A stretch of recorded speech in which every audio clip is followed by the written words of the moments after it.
আমারে চলে যেতে বললে এখন আবার আমাকে ডেকে এখানে কাঁদতেছো কেন? আচ্ছা আচ্ছা যাও, আমি সরি। আমি বললাম তো সরি, এবার তো থামো তুমি।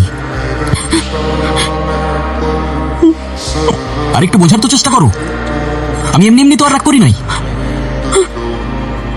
সেদিন রাস্তায় একটা লোক ছিনতাই হচ্ছিল, তার সব টাকা রাস্তায় ছড়াই পড়ে। তারপর তোমার ভাই ও বাকি সবার মতো তার টাকা চুরি করে পালাচ্ছিল। আমার ভাই কেমন, সে কি করছে এটা ইম্পর্টেন্ট না অনেক, ইম্পর্টেন্ট এটা যে আমার ভাই। আর তুমি যাদের সামনে এরকম সিক্রেট করছো তারা আমার বাবা মা। কিন্তু না, সত্যিটা হচ্ছে you are toxic and you always will be. আরে তুমি এরকম কেন বলছো? আমি তো বললাম আমি সরি। সরি বলে কি হয় অনেক, তুমি তো এমনই। আর তোমার সব টক্সিসিটি কখনো যাবে না। আরে আরেকটা বার চান্স তো দাও অ্যাটলিস্ট। হ্যাঁ, এরকম কেন করতেছো তুমি? আমি তো আর বুঝতে পারিনি সবকিছু এরকম হয়ে যাবে। ঠিক আছে, দিলাম তোমাকে চান্স, 1 বছর। আমি অস্ট্রেলিয়া চলে যাবো বড় আপুর কাছে। এই 1 বছর আমি তোমাকে না করবো ফোন না মেসেজ। যদি তুমি এই 1 বছরে নিজেকে চেঞ্জ করতে পারো, তাহলে 1 বছর পর ঠিক এই দিনে এই সময়ে তুমি আমার সাথে এই জায়গাতে দেখা করবা। আরে এসব কি বলতেছো তুমি? হ্যাঁ, আমি তো বললাম আমি চেঞ্জ হবো, বললাম তো না। তো এই 1 বছর না কথা না দেখা, এসবের মানে কি? আর অস্ট্রেলিয়া মানে এত সব ডিসিশন কখন নিয়েছো তুমি? আমাকে একবার জানাবে না তুমি? বললাম তো 1 বছর।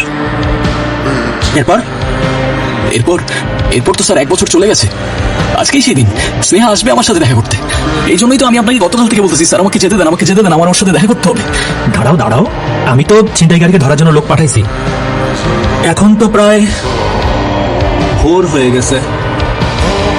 তুমি কোনো চিন্তা করো না, আমি তোমার সঙ্গে আছি। তোমার স্নেহার সঙ্গে দেখা হবে, আমি তোমার সঙ্গে আছি। আমি প্রয়োজনে নিজে উপস্থিত থেকে তোমাদের বিয়ে দেবো, ঠিক আছে? স্যার আমার ফোন স্যার, স্যার দেখেন না স্নেহা কোনো টেক্সট করেছে কিনা।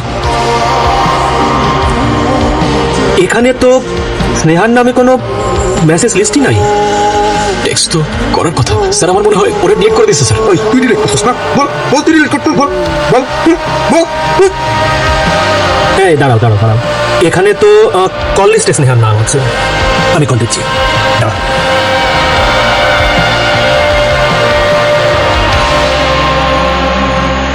হ্যাঁ স্নেহা। হ্যালো অনেক। না, আমি থানা থেকে এসআই মনিরুল বলতেছি। আপনি? দাঁড়ান স্যার, আমি ওর মামা। আমার কথা মনোযোগ দিয়ে শোনেন। আমি আসলে পর্যন্ত প্লিজ ওকে দিবেন না। এটা স্নেহা না বললাম, ওকে সবকিছু বলার দরকার নেই স্যার। আমি আসতে চাই স্যার। আমি এসে আপনাকে সবকিছু বুঝিয়ে বলতেছি, প্লিজ স্যার ওকে একটু সাবধানে রাখবেন। আচ্ছা আচ্ছা, হ্যাঁ স্নেহা ঠিক আছে।